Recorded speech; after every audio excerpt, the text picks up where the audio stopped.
Salam alaikum, bonjour à tous, bienvenue pour cette nouvelle vidéo qui sera axée sur l'équipe nationale algérienne, sur le bilan de l'équipe nationale algérienne, l'équipe nationale A-Prime et du football algérien en général lors de cette saison footballistique 2022-2023. Je décide de faire un nouveau format de vidéo. Ceux qui me connaissent bien savent que je fais des films avec des phrases bien calculées. Là, je vais essayer de sortir de ma zone de confort, d'essayer quelque chose de nouveau et vous donner mon avis sur l'équipe nationale algérienne, où est-ce qu'on va, est-ce qu'on est sur le bon chemin, bref. Vous donner mon point de vue. Donc on va parler de plusieurs choses, on va parler d'énormément de choses qui se sont déroulées cette année, footballistique, je rappelle, de septembre à juin 2023. Maintenant on peut commencer la vidéo, j'espère qu'elle vous plaira. C'est parti et commençons sans plus tarder. Avant toute chose, on va parler de la date de juin 2022 qui est à mes yeux capitale, parce que c'est la date qui nous permet de sortir de la spirale négative du début de l'année 2022 qui était complètement cataclysmique en termes de résultats et d'objectifs. Voilà, éliminer du premier tour de la CAN 2022, éliminer des barrages de la Coupe du Monde. C'était un début d'année, peut-être le pire début d'année de l'histoire du football algérien. Je sais qu'il y a eu des années pires où on n'arrivait même pas à se qualifier à des Coupes d'Afrique. Des années où le football algérien a bien plus sombré.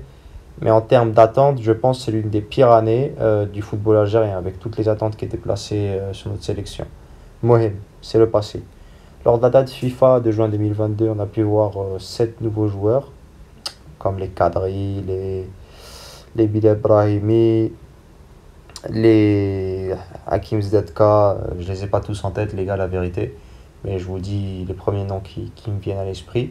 J'en ai oublié certains, les Ben Ayed, voilà, j'en ai oublié certains. On a pu voir en cette date-là 3 victoires, 6 points sur 6 pris contre l'Ouganda et contre la Tanzanie, où on arrivait à se créer plusieurs occasions, surtout contre l'Ouganda. On a manqué d'efficacité sur ce match-là d'ailleurs. La Tanzanie, c'était un peu plus compliqué à l'extérieur. Les Tanzaniens étaient dangereux à un certain moment. Puis le match contre l'Iran, qui est à mon sens le meilleur match de l'année 2022, où, footballistiquement parlant, tu es spectateur, tu te dis waouh, c'est quelque chose.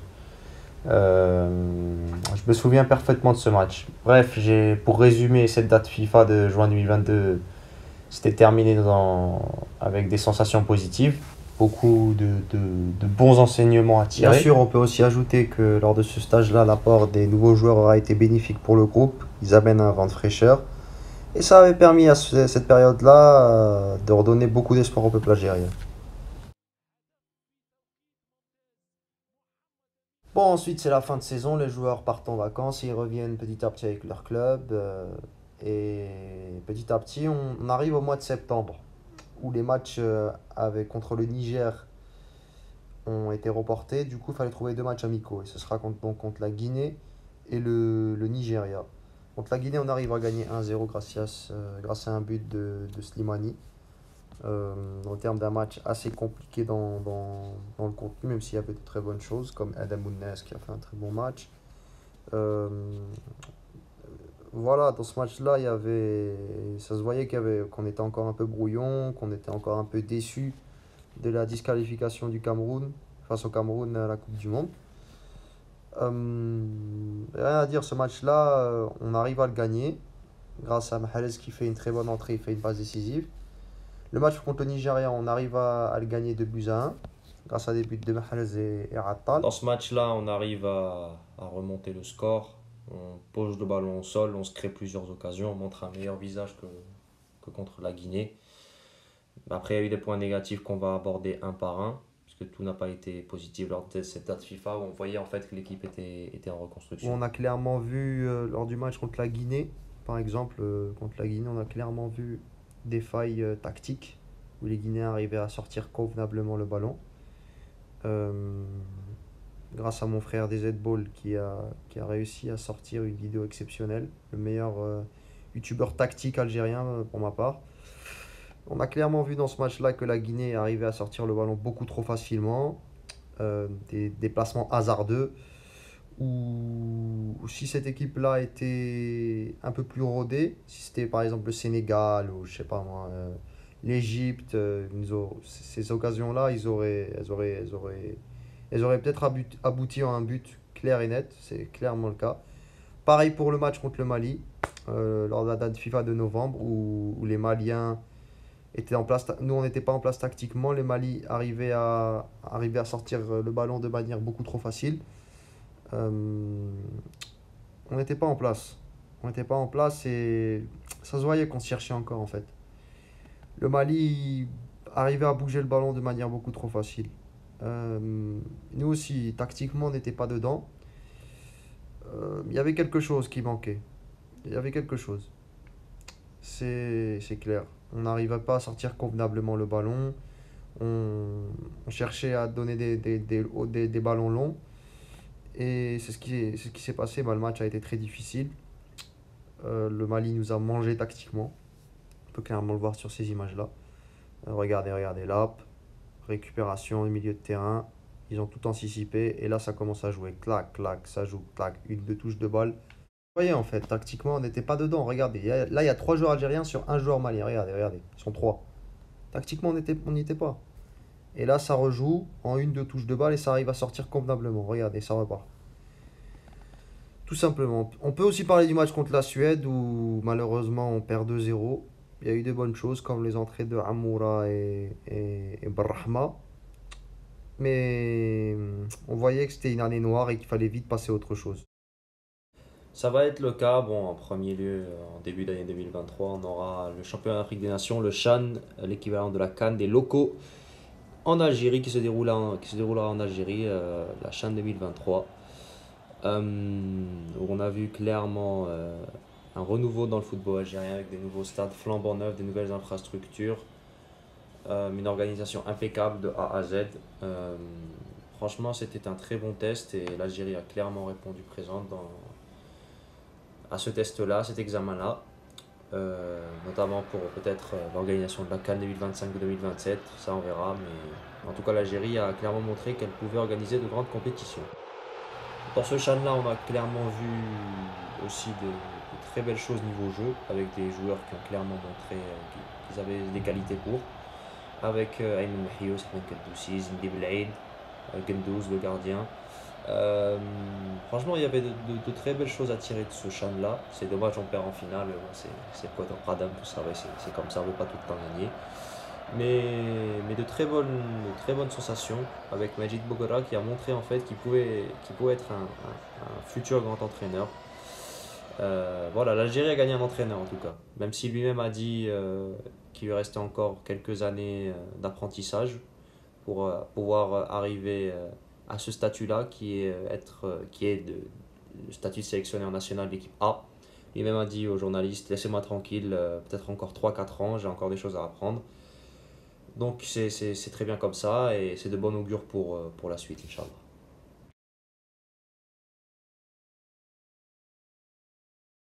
Contre la Suède, le jour où Djemal Belmadi, le sélectionneur national, a décidé de remanier son effectif. Donc effectivement, ce ne serait pas de refus d'avoir plus peut-être de concurrence à ce poste-là. Inch'Allah, dans l'avenir, voilà, on travaille dans ce sens-là. La fédération algérienne n'a pas perdu de temps. Djemal Belmadi a renouvelé son contrat jusqu'en 2026. Pas le temps pour la Coupe du Monde. De la Suède, je suis parti directement en Europe. Je suis resté en Europe plutôt. J'ai laissé ma famille évidemment au Qatar et j'ai pas vu un match de Coupe du Monde. Pendant que la Coupe du Monde se passait, j'en ai fait une affaire de... Je vous dis ça juste pour que vous compreniez. J'en ai fait une affaire de principe d'aller bosser pendant que les choses se passent. Je voulais pas être spectateur de cette Coupe du Monde. Les premiers fruits de ce travail ont été dévoilés. Les Algériens découvriront un nouveau venu en sélection, le Lyonnais Houssam Aouar, qui s'est exprimé via la chaîne de la fédération. Cette sélection, elle représente énormément pour moi, pour ma famille, voilà, pour mes parents. Donc c'est quelque chose de très fort pour moi. À l'approche des dates FIFA, en raison des éliminatoires de la CAN 2024, le directeur de la barre technique des Verts a publié la liste des joueurs convoqués. De la fraîcheur et du nouveau sang injecté pour la double confrontation face au Niger.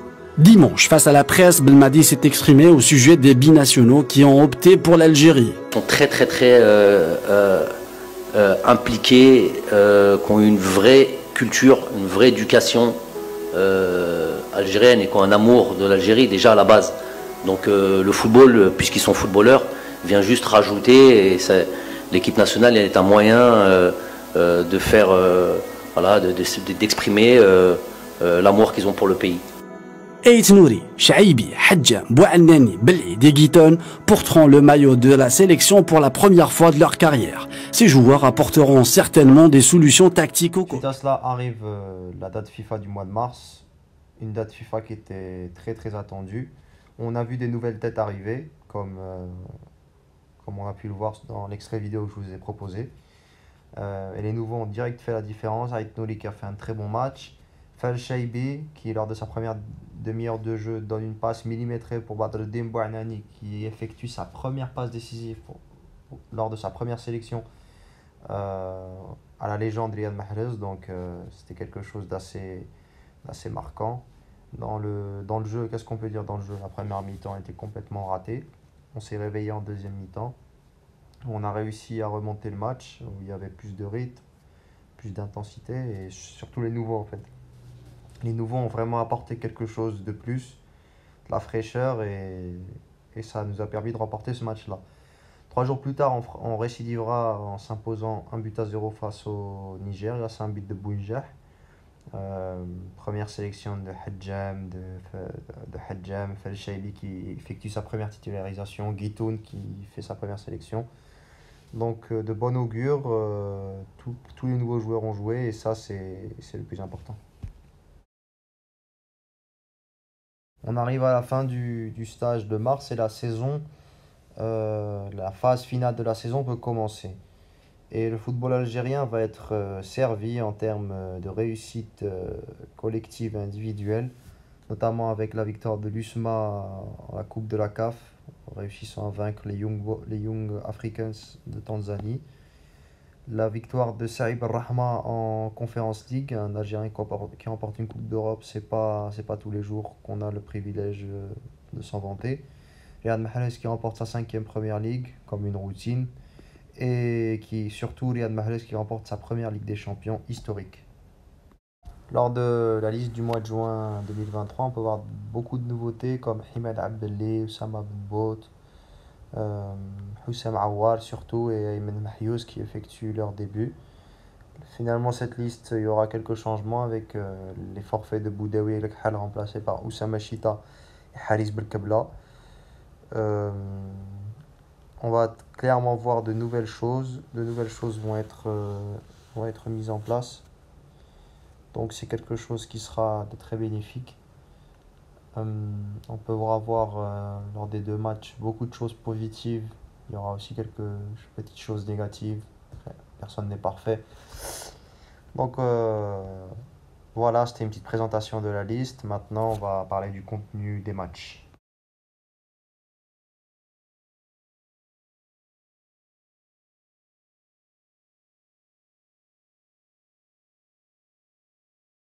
Comme راكم عارفين, ce match-là se déroulera à Japoma au Cameroun où on va jouer avec cette composition d'équipe. Mandrea au cage, Lucif à droite, pardon. Hadjem à gauche, Belaid et Ben Sebaini dans l'axe en tant que capitaine. Au milieu, Belkebla, Chita et Abdelli en attaque, Amoura à gauche, Mahyouz en numéro 9 et Bouannani à droite. On a pu voir de belles choses dans ce match, on a pu se créer des occasions en jouant au sol surtout. En jouant au sol, c'était la chose la plus importante. Amoura, Ben Sebaini se sont procurés des occasions. Mais surtout, regardez d'où vient le premier but. Regardez bien. C'est sur une perte du balle du gardien adverse où beaucoup de joueurs algériens sont dans le camp ougandais. On peut voir ça, qu'ils attendent l'erreur ougandaise, puisque les Ougandais ont tendance à faire beaucoup d'erreurs dans les relances. On voit Amoura, on voit Bouannani, on voit Belkebla, et là regardez. Chasse, ça fait une mauvaise passe, Belkebla récupère, ça avance, ça frappe de loin enfin, et Amoura qui marque juste derrière, 1-0. L'un des points faibles de l'Ouganda, donc c'était les mauvaises relances, et on était dans leur camp, Belkebla avait donc récupéré ce ballon pour permettre à Amoura d'ouvrir le score. Suite à cela, en deuxième période, on arrive à se procurer quelques occasions, comme cette volée de Ben Sebaini. Cependant, le match commençait à devenir un peu compliqué. Les Ougandais avaient quelques occasions, ils jouaient leur peau aussi. Il faut dire la vérité, l'Ouganda jouait sa peau, jouait sa peau et ils peuvent encore se qualifier à la prochaine CAN. Juste à cela, Belmadi fait rentrer Mahrez et Awar surtout, ainsi que Nabil Ben Taleb. Où il voulait terminer, il voulait en finir avec ce match, tuer le match, ce qui va se produire avec contre-attaque éclair, avec Amoura très rapide, un joueur très rapide, très petit, très technique, ce qui va la donner à Lucif, Mahrez passe décisive pour Amoura, une attaque digne de Manchester City. Ça fait 2-0. Très belle action collective. Franchement, rien à dire. Lucif pour Mahrez qui la donne en première intention à Amoura qui s'était très bien placé. Suite à cela, on aurait même pu aggraver le score. Rahma qui fait une excellente rentrée. Une excellente rentrée. Il aurait pu donner cette passe d'herbe. Slimani, dommage. Le ballon va au-dessus. Rahma qui a fait une excellente rentrée d'ailleurs. On le voit un peu plus libéré. Bon, là, on se prend le but. Lucif met contre son camp. Mais ça ne suffira pas pour l'Ouganda et on remporte le match. Belkebla, match de patron. Franchement, rien à dire. Il a faim, il a envie d'aller à la Coupe d'Afrique. On espère qu'il va trouver un très bon club. Certains disent qu'il va aller en Angleterre. Au milieu de terrain, sachant qu'on avait très peu d'automatisme avec Chita, Abdelli et Belkebla qui jouaient pour la première fois ensemble, c'est de bon augure. C'est très bon augure. Et l'entrée de Houssam Aouar a fait du bien. Bien sûr, on peut pas parler de ce match sans parler du match incroyable de Ben Sebaini, patron dans l'axe central. Rien à dire. En plus, même les Ougandais ont essayé de le provoquer, mais ça n'a pas marché. Il est resté calme. Là, il nous sauve. Il nous a sauvé 2-3 fois. Notamment sur cette action-là où l'Ouganda a failli nous mettre un but. Heureusement, Ben Sebaini était là. Donc, de très bon augure. Et Inch'Allah, il fait une très bonne saison avec le Borussia Dortmund. Mandrea aussi, on peut parler de lui, qui a su faire de bons arrêts comme là. Attendez, voilà. Il a fait un très bel arrêt sur cette volée de l'attaquant ougandais. Mais il a fait ses sorties, c'est un très bon match pour lui. Bon, maintenant on peut parler de l'homme du match. Mohamed Lamine Amoura. Très bon match de sa part, la pépite, le phénomène, comme vous voulez. Rien à dire, c'est un joueur qui travaille dur. C'est un joueur qui est très humble, qui travaille dans l'ombre et qui donne tout sur le terrain. C'est ce genre de joueur qu'il nous faut en fait. Des joueurs humbles, des joueurs qui donnent tout pour le collectif. Mais ça date pas d'hier. Regardez, je vous ai remis un extrait quand il jouait à Sétif. On voyait déjà le talent incroyable qu'il avait. C'était ça pour que je vous redonne le contexte. C'était un match contre l'USMA. 85e minute, il rentre. 86e minute, il marque. 1-0. Donc c'est un truc assez incroyable. Là, pareil, le latéral gauche qui fait une très belle percée. Et là, Amoura qui met le deuxième. Super sub, incroyable. Mais dans ce match-là, il nous a aussi montré qu'il peut très bien faire le job en étant titulaire. Donc sachant que en sortie de banc, il est très bon. Mais alors là, si on rajoute le fait qu'il soit bon titulaire, c'est incroyable. Un autre point positif, c'est le style de jeu employé dans ce match-là. On l'avait déjà vu lors du match face au Nigeria où les joueurs ont donné, comment dire, on jouait au sol, ça jouait au sol, ça donnait pas de longs ballons. Franchement, quand tu vois ça, tu te dis c'est prometteur. Là, tu vois qu'il y a de la qualité sur le terrain en fait. Une, deux touches de balle. C'est ce football-là qu'on doit pratiquer avec tout le talent qu'on a dans cette équipe. C'est ce football-là qu'on doit pratiquer et franchement c'est de bon augure, sachant qu'il n'y a pas encore d'automatisme, on est en reconstruction. Et quand tu arrives à voir ça, qu'est-ce que tu veux que je te dise, c'est du bon augure. Quand tu es téléspectateur, t'aimes voir ça en fait. Tu veux passer un bon moment devant le match, tu veux voir du beau jeu. Une, deux touches de balle, clac, ça repasse de l'autre côté. Bentala pour Hadjam. Excellent. Et Saïb Al-Rahma et Houssam Aouar plutôt. Je n'ai pas bien vu sur ce coup-là. Bref, c'est de bonne augure et on avait de très bonnes sensations, des sensations positives avant d'affronter la Tunisie à Annaba.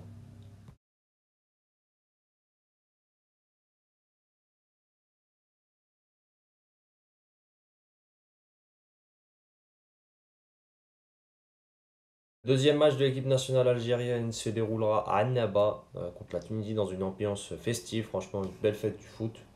Deux pays frères, la Tunisie et Annaba. Annaba, vous savez très bien que c'est à l'est, du coup, c'est pas très loin de la Tunisie.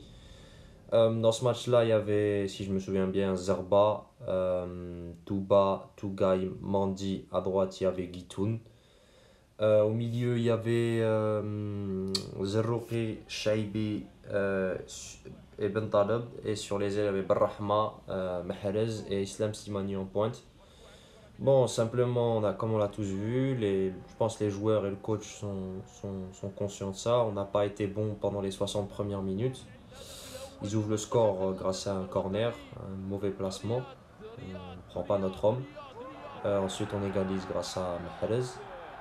Mais ça change rien en fait, parce que pendant une heure en fait, ils ont dominé. Je ne sais pas si c'est à cause de nous, où il y avait un manque de coordination dans le pressing, ou une mauvaise tactique, je ne sais pas.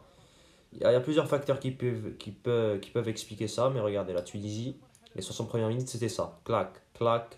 On dirait qu'ils étaient à l'entraînement, limite. Dans les 60 premières minutes. On était dominés. Du coup, Belmadi va faire du coaching. Awar, Bouinjah, il me semble après Amoura vont rentrer. Du coup, c'est du coaching et je vous laisse avec les images après l'entrée d'Oussem Awar.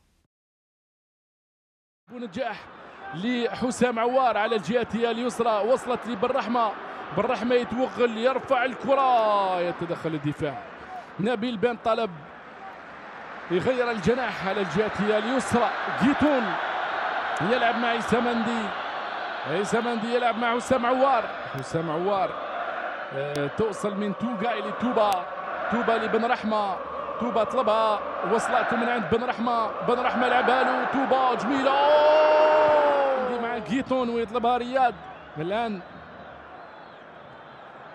تعود لتوغاي توبا الكرة تتمر القصيرة بغداد بونجاح رائع بغداد راح بن رحمة حكم المباراة يقول واصل اللعب الثنائية بين بن رحمة وبونجاح كانت يعني تأتي بالجديد حكم المباراة بن رحمة حكم المباراة قال واصل اللعب يطلبها بن طالب نبيل يدور بالكرة تدخل لمن انطلاقة من شيبي رائع منه شيبي تسديدة قوية اصطدمت بالدفاع ولكن دحمان يريدون للشباك أن تتحرك مرة أخرى هذا أحمد توبا يراوغ في الأولى ويزيد في الثانية ويتوغل في الثالثة ويضيع في الرابعة لا ما زالت الكرة صعبة لصناعة المنتخب الوطني زيد يا أحمد يا توبا رياض رجل لرجل رياض هي كرة رياض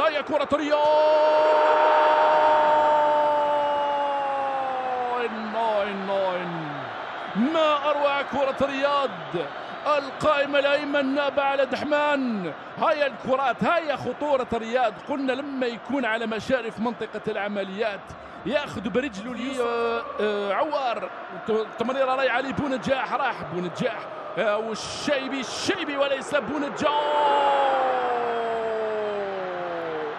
ما اروع من تسديده يخرج كامل البراعه وكامل المهاره يا دحمانه هاي كره شيبي كره الرائع هذا بالتسديده من يطلبها بن رحمة يطلبها له رائع بن رحمة راوغ في الأولى والثانية وتمكن بن رحمة طلبها بونجاح فعلا الكرة لتوبا تعود لحسام عوار يغير الجناح لرياض هل توصل لرياض ويروضها فعلا الآن هو رياض يعني في كظهور ثالث له وعلى هذا المستوى لم يخيب وآراء الاختصاصيين هم الأدرى هذا بونجاح يلعب مع عمورة من يطلبها رياض محرز شافوا عمورة لم تمر الكرة كرة عمورة الضغط على بونجاح وصلت لبونجاح في الجولة الخامسة من تصفيات رائع عمورة توغل عمورة يزيد عمورة يجوا 3 لاعبين زيد يا عمورة توغل